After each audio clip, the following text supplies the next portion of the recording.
Sir, how can inspiration be so effective that it changes life of a person? Persons, Praveen, have no inspiration. They only have expiration. Do you know what is meant by inspiration? That in spirit,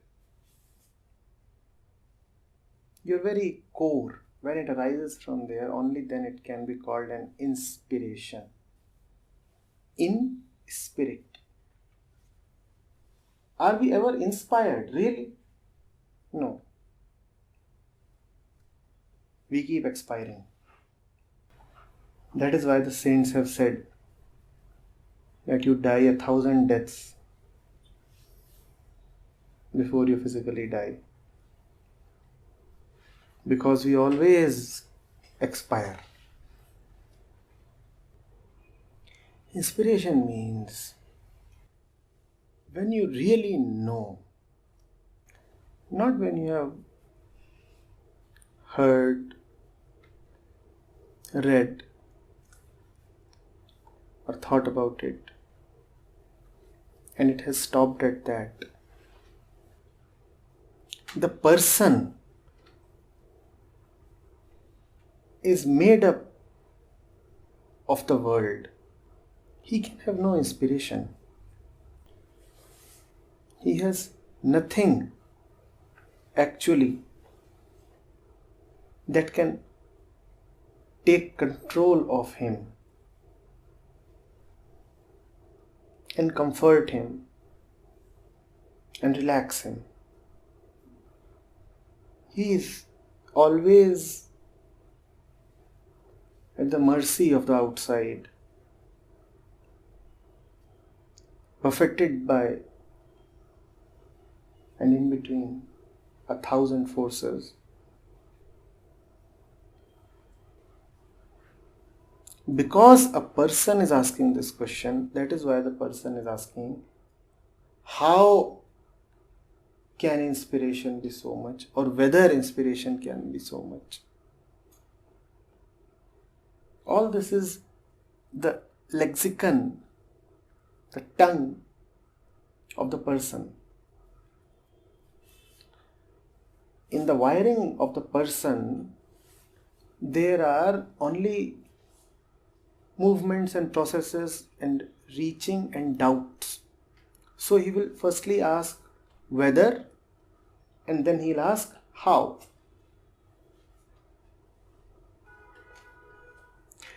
Inspiration is about being totally possessed. Inspiration is about giving your complete command to something that you are not. And when we are talking of completeness,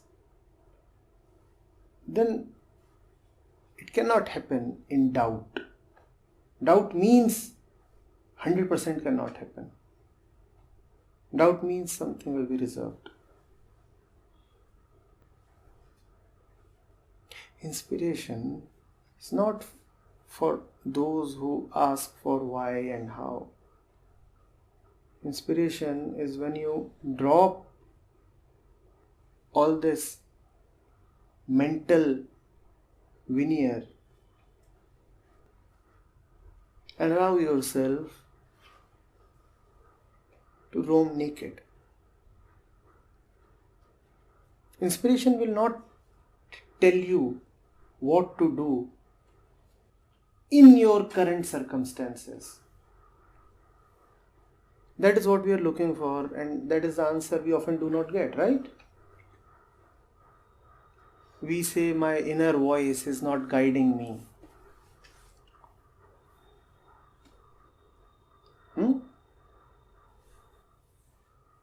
It cannot guide you. You say, I am confused and I do not get an answer from within. You will never get an answer from within. Because inspiration I repeat, is not for the person. You can never be inspired. You will never get that internal guidance. It is not for you. You are condemned to remain a slave of the world. All power arises from within. In the moments when you will desperately need that power, you will find there is no power. You may keep thinking you have become powerful, but in your moments of need, you will go hungry. Sitting over here in this room, you may be full of concepts about strength and power and the rest of it. But come at the moment and you are trembling. Come at the moment and you are weak and weeping. Because inspiration is not for you. You are the one who wants to continue as you. How can you have inspiration? I said inspiration is for those who roam naked. You first turn naked and then you will know. If your aim is to preserve yourself, then do not forget that all preservation happens in the world. When you say, I want to preserve myself, where do you want to preserve yourself? In the world, where else? So all the tools and techniques and the oil and the jar and the spices for preservation, all the preservatives will only come from outside, because that's where you want to preserve yourself. Why do you ask for inspiration? Inspiration is dangerous. Inspiration is dangerous. Inspired, you will not achieve your objectives. Inspired, first of all, you will cast away the man who wanted to achieve. You really want to be inspired? No, you want theories, doctrines, concepts. You want some helping hand from the society who can take you as far as he went. A person wants to go person's way. A person doesn't want to go the divine way. You only want to go as far as your neighbor has gone, maybe a step ahead. You only want to go as far as your senior has gone. You don't even have real ambition. And left to yourself, you will find you have nowhere to go. Inspiration leaves you with yourself.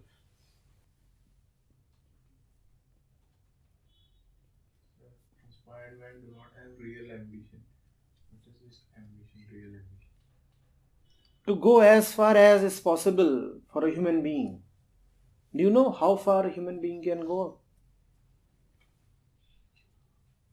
Do you know what heights can be scaled? That's what I call as real ambition. We live lukewarm lives. 2 kids, 2 BHK flat, 2 cars, 2 air conditioners, 2 husbands, that's all. Is there anything more that you want? Anything more? 2 jobs from the campus? That will fill up your heart. 2 wives? Maybe a mistress or a concubine. It's alright, but anything more that you want? 2 bank accounts? 1 for white money?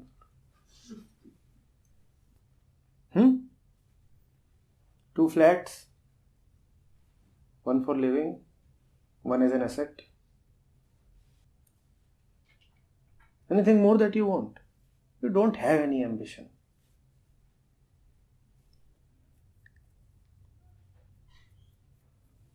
Do you know how much is possible? You'll have to expire.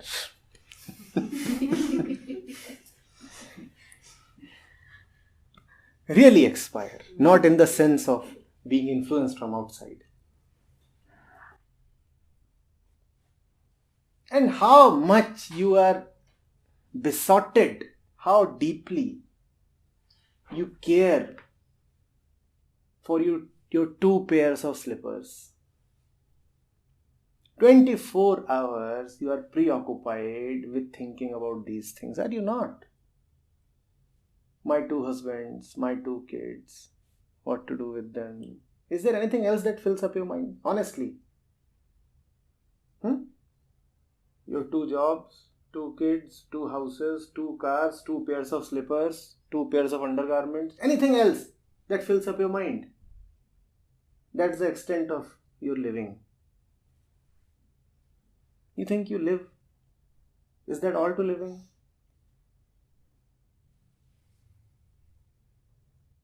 Do you have any ambition? You talk about achievement, Praveen. Do you have any hunger for achieving, really? Had you had any hunger, how could you have settled for so little? Had you really wanted to know, how could you have gone to all the imbeciles? 2 meals a day? Enough. And go get it. If you think that's all to living. Do you know what the word Brahm means? It means more. Seriously, it means more. It means the ever expanding. It means that which can never really be contained. And your desires are so petty. 2 vacations a year. 3rd is not even desired. It doesn't occur to you that there could be an year-long vacation. It doesn't occur to you. Or does it? You want to know who you are. What are your dimensions? Just ask yourself, what am I thinking about all day? That's what you are. Don't fool yourself. The maid doesn't come one day, you spend half the day thinking about her. Is that so or not? That's what you are. The thinker of the maid. That's the scope of your being.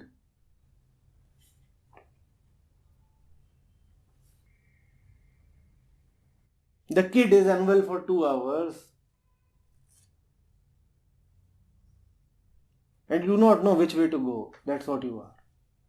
One little tiff with the husband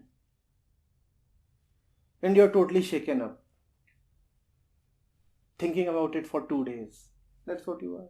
What else? That's the scope of your being. Do you have any ambition?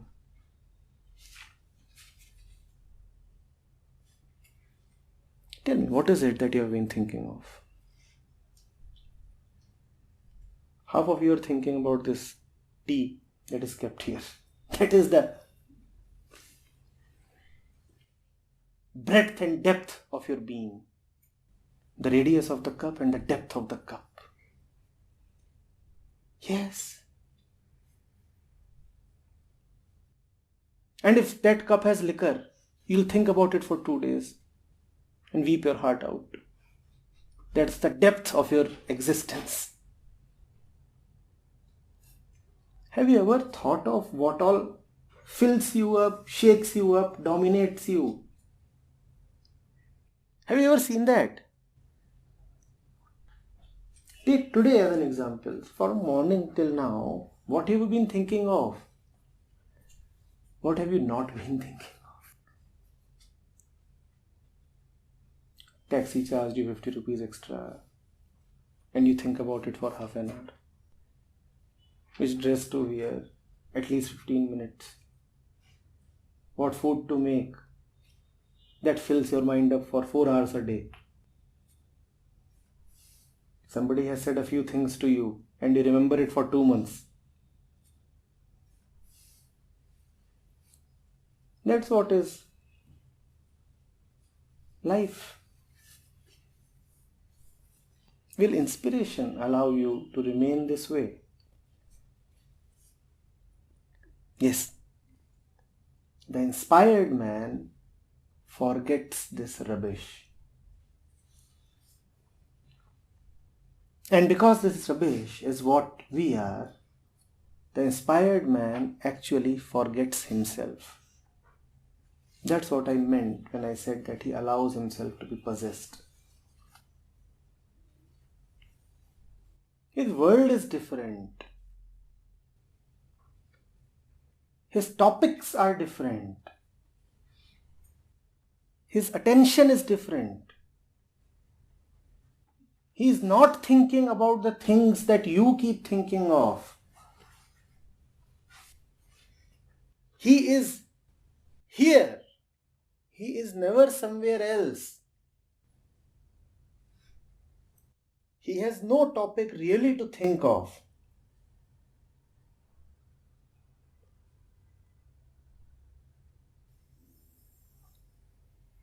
What have you been thinking of?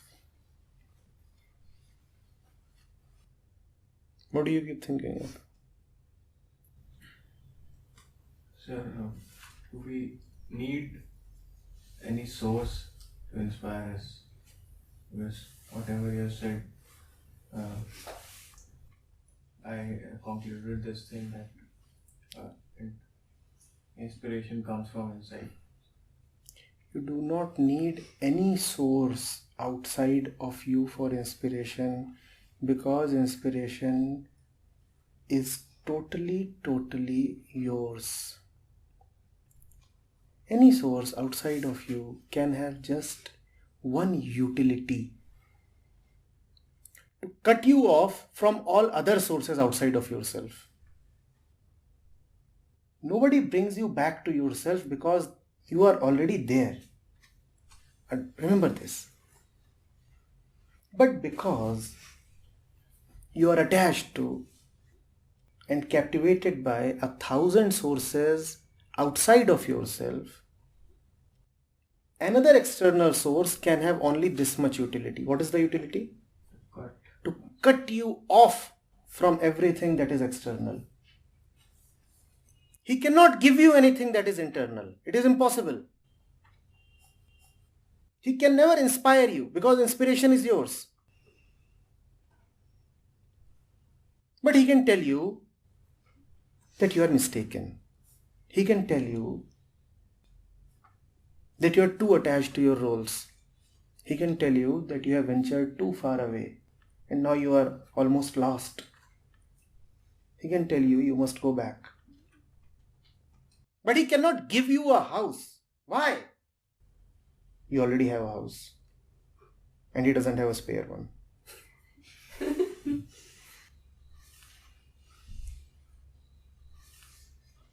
That's the role of the external. Are you getting it?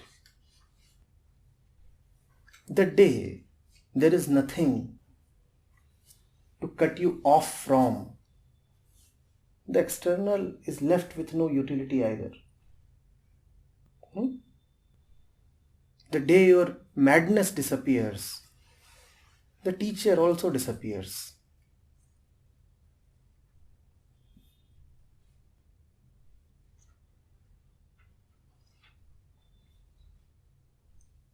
So, like you said, look at the things that you think about all day, and this have come to me at least many times. Like, look at the day, what you have been thinking that you are. And in last session we discussed about a realization being that, oh, and see, when you say, I see, but the oh never happens. What is it that stops that from happening? The O is very intimate. It is very intimate. The real fun of bicycle riding cannot be there till it is at the back of your mind that somebody is supporting the bicycle from behind.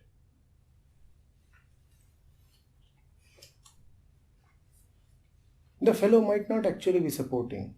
He may have enabled you and left you long back, but it is still at the back of your mind that I have a support from behind. The O will come when you will turn back and find that you are all on your own and still riding. And you're a good rider. Then you'll say, oh. It's not a faint O.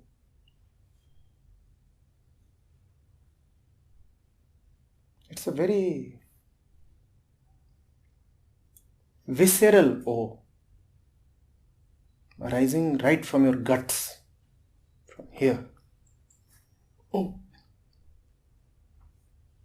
It's not a nice, sweet O.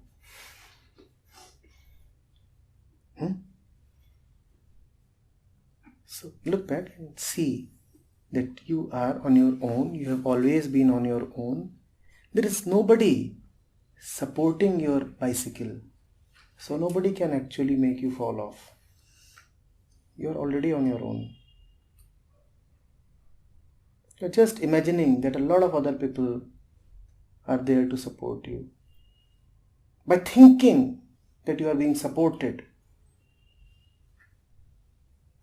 you open yourself to weakness. Realize that you are already not being supported. How can somebody take away the support when there is no support, hence there is no reason to fear? It's almost like a potato popping out of your mouth. Something that was stuck in your throat. It just pops out. Pop.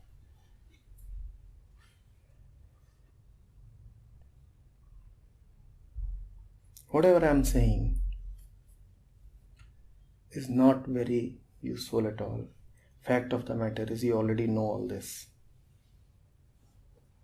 But you have to accept that you already know.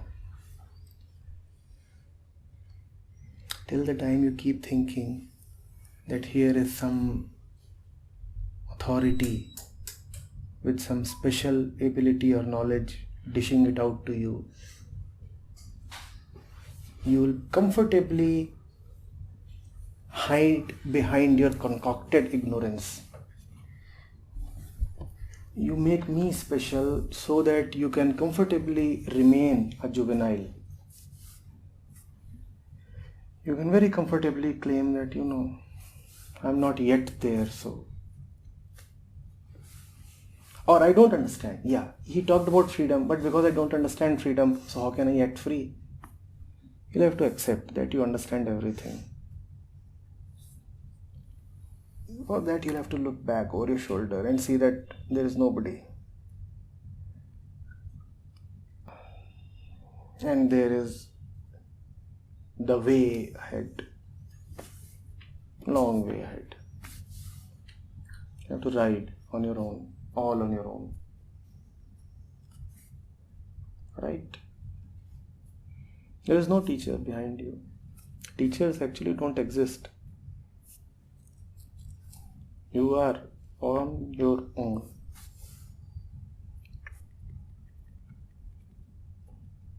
It helps you, right? To keep looking at me. That helps you not look at yourself.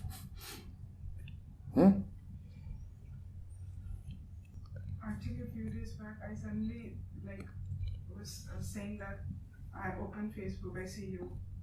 I open some kind of something I see. Like your photo is everywhere. Even whatever I kind of browse or something. So and you use that photo to remind yourself that you do not know. And somebody else uses that photo to remember that he already knows. It depends on what you do with my photo. You can do 1,000 things using my photos. There are photos of all shades and flavors. I have no control. There was one photo in which I was giving Dhumra Diksha to Kundan. AKGC students used that photo. That photo went viral to prove that he is a fallen man. See, he smokes. It depends what you want. So you talked earlier about, when you were talking about our own limited ambitions, you talked about actual hunger. What is our actual ambition? I've been always confused, like I want to do something as of today and it is attached to this world. So is that a wrong thing to have, or? No, it is not wrong. It is just petty. How do I, like if I take that away from my today's existence, I don't want to take that away because then I will not have the drive. If today I wake up in the morning, I work for it. One, how do I take that attachment away that I don't want to give it up? And then if I do give it up, won't I be just aimless, absolutely directionless? I get up and do what? If you do that tomorrow, obviously you will be aimless.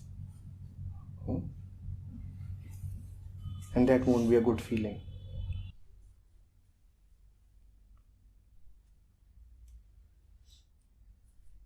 The way you look at yourself, you require those aims. So you will surely feel aimless.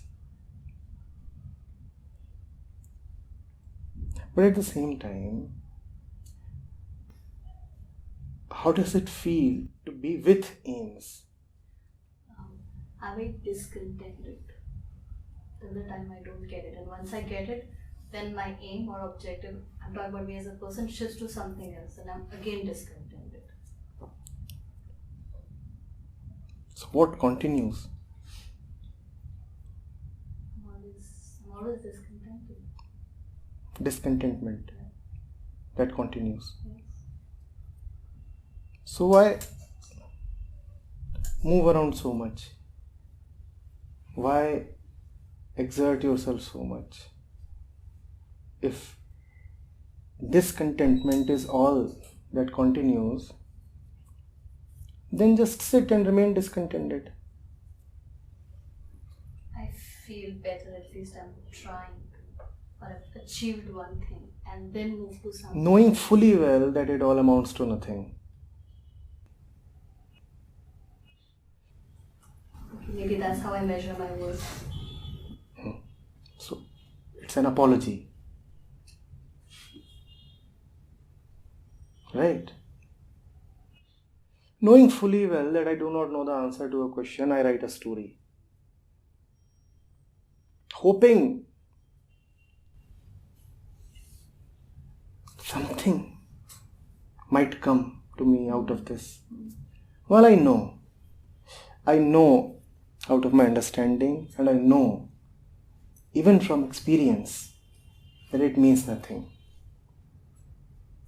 I know from my internal honesty that it will take me nowhere.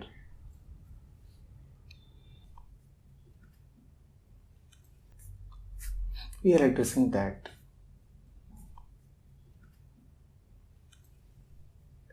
And hence, this entire discussion is useful for those who have come to that point of seeing their discontentment. The ones who are so terribly unaware that they don't even know how it feels will actually not be able to make much sense of what we are saying. So it's good to go beyond your little ambitions. One has this daily routine and one is well settled with it. One doesn't want anything beyond it. Or the desire to go beyond is very feeble. And then there are those who actually do step a little ahead. And then they discover something. They say, we are as discontented right now as we were within the boundaries of our home. We thought that we are dissatisfied, incomplete, because we are living a very ordinary life. But here is a life a little less ordinary, and yet the discontentment is unabated. It is just the same. Now they have a question. What is this happening? Our entire life we were living in the assumption that if we move, then there will be some reason for satisfaction. We thought that we are dissatisfied because we do not move and we are stagnating and But here is a surprising observation. Those who are stagnating are dissatisfied, and more dissatisfied are those who are moving. Then they want to know, then they want to understand what is happening. The very assumption of living is under question. The very foundation on which we base our lives might be wrong, misplaced. That is terrifying. And that is also the possibility of redemption. Because now your foundation has been tested and proven dubious. Now you want to do something about it. You see, I live in a house of cards with no foundation and no stability or longevity. But that house has never been tested.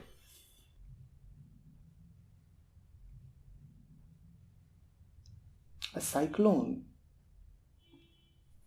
might be a good and auspicious thing for me.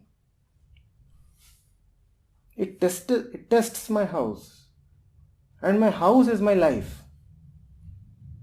It is my mind, my world. Now it has been tested. It is not that just the cards have been proven to be weak or not attached to each other. What has been shown is that there is no cementing, no cohesion present in my life either. So this observation, this realization that discontentment is all that I have, this penetrates everything that I have, everything that I am, every breath that I take. Because all is based on a mental foundation. All is based, if you would put it this way, on an assumption. That hypothesis is not acceptable. It is shown, and if it is not acceptable, then we need a different ground for living. Then we need a different base, a different foundation of living altogether. This model of achievement and satisfaction arising from achievement, this model itself is junk. And if this model is junk, I can't eat, I can't wear, I can't live, because everything was based on this model. All the economics, polity, family, concepts of progress, concepts of good life and redemption, all of them depend on this. And if this is junk, then by subscribing to this, my life is junk. So one is lucky if this occurs to her. But if it occurs, then you cannot continue in the same way without taking a lot of pain. The more you continue, the more is the suffering. It becomes inevitable that you strike new ground, which is available, which is not very difficult, which is available. But like everything that involves a change or a movement, it is a little turbulent. The process shakes one up. One has to have a strong mind, a large heart, to live through it and then live by it.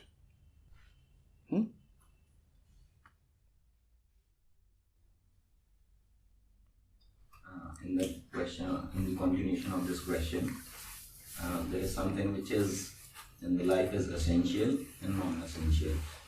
And most of the time, whatever I see in me, that if I'm not greedy, then the fear is not there. And then the fear is not there, then automatically by all these, it results a kind of delusion, or in other way I can say that suffering is not there. So one state is this, in which everything is up to the mark. Now when this state disappears, again it may be the result of that, again the greed is there because of the insecurity, both of the things. And the more I'm feeling insecure, then I become more greedy. So this. And then at times what happens, when the other stage was there, what I feel that there's not much required in life. Everything is okay. Enough. And now in the second stage, it appears like that I am compromising with the essential. And then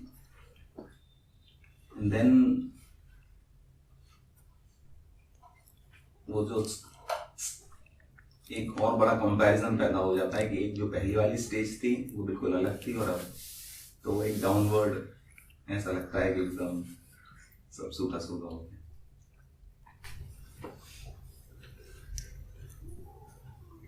जब तक ये cup बाहर रखे थे, इनमें चाय ठंडी थी या गर्म थी?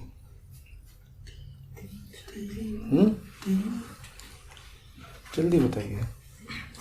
इनमें चाय कम थी या ज्यादा थी?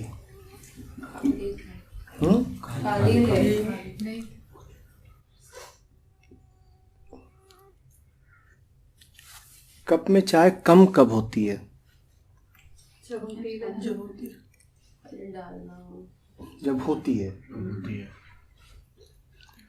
कप में चाय ठंडी कब लगती है?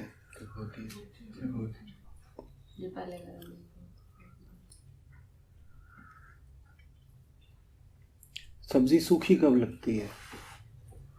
सब्जी होती है dry. It is only when it becomes an issue, it is only when the essential that you started off with is no more the issue. जब तक बातचीत को सुन रहे थे तब तक चाय ठंडी थी क्या? और चाय ठंडी है? जल्दी बताओ. चाय ठंडी कब हुई? जब उस पे ध्यान किया, उससे फर्क पड़ने लगा. इसीलिए द वे इज नो वे. जिस क्षण वे पे ध्यान गया, वे गायब हो गया. ऑब्जेक्ट का मतलब ही यही होता है.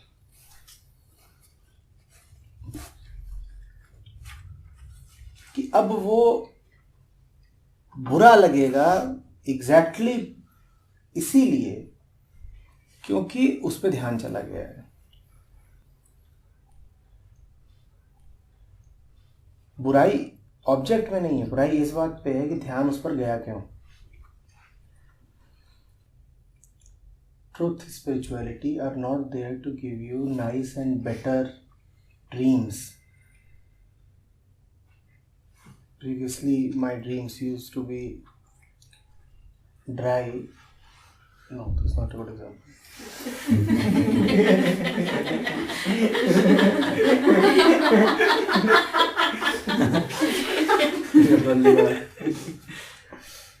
Are you getting it?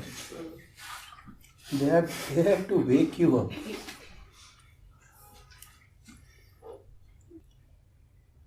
But we are so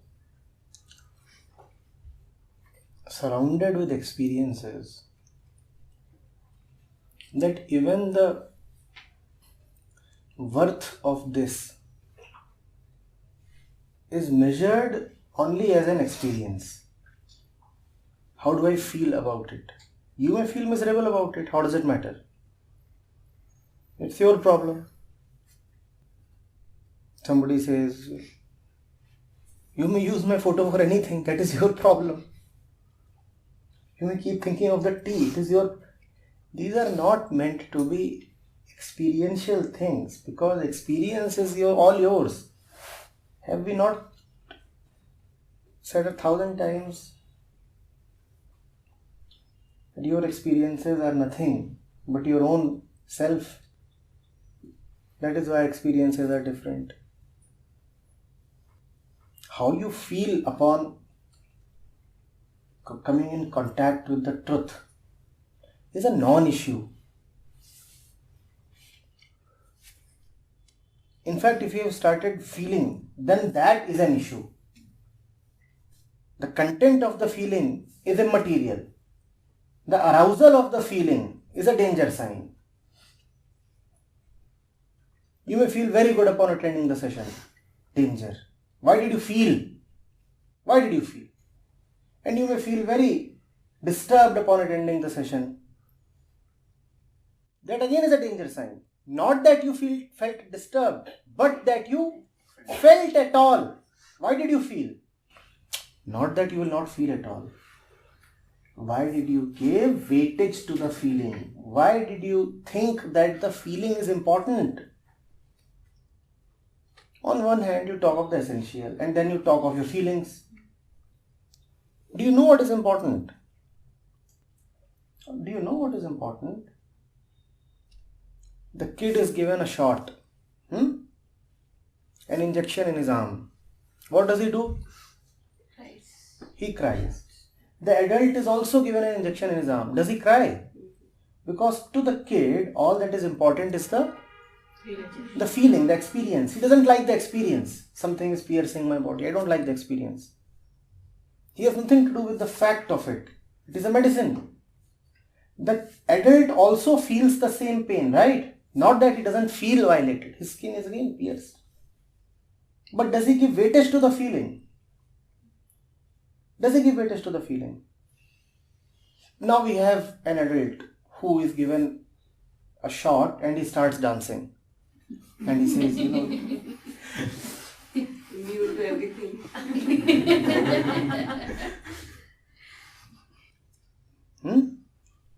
Had he known the fact, how could he have danced? Even your positive experience doesn't mean anything. You may feel this way, you may feel that way. How does it matter? It is incidental that you like the taste of the medicine. Now will you thank the doctor for that? Your medicine tastes really good. Will you thank the doctor for the taste of the medicine? That it gives me a nice sensory experience. Thank you for prescribing it. The medicine does something else and you don't even know what it does. You cannot know what it does. But you live in experiences, so even when you come to thank the doctor, you thank only for the color and the taste. You know, that pink one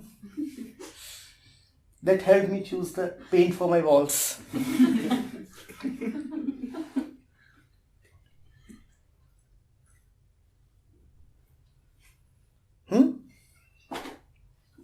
Even when you are thanking the doctor, your thanking is useless. And when you are cursing the doctor, see what you curse him for. His hospital stinks. Why don't you have a better lavatory in your clinic? You come here for the lavatory? Seriously? But that's what happens, right? You have 5-star hospitals today who charge you less for the treatment and more for the hospitality. You don't go there for your cancer. You go there for their commode. Their commode is more important than your cancer. Clean, nice, sparkling.